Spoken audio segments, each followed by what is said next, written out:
Veseljaki in Slovenske železnice, sejemo sončno prihodnost. Tudi v sončnem Velenju bo občina Velenje skupaj s Slovenskimi železnicami sejala sončno prihodnost.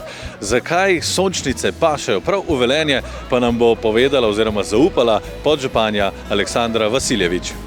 Mi smo zelo ponosni, da so Slovenske železnice prepoznale mestno občino Velenje kot enega kompetentnega, verodostojnega partnerja pri skupnem projektu in pravzaprav ni naključje, da so Slovenske železnice izbrale prav nas, kajti Velenje že v svoji simboliki ima sončnice in nenazadnje so te sončnice še kako povezane z našim mestom, ker so same barve sončnice v zastavi našega mesta in pa seveda tvorijo zelo pomembno in močno simboliko ter sporočilnost, da toliko, kolikor je svetovna sončnici, toliko je tudi naših občank in občanov, ki tvorijo neko močno in pa trdno skupnost, ki je zavezana k zelenemu, trajnemu razvoju in seveda optimistično in veselo zre v prihodnost.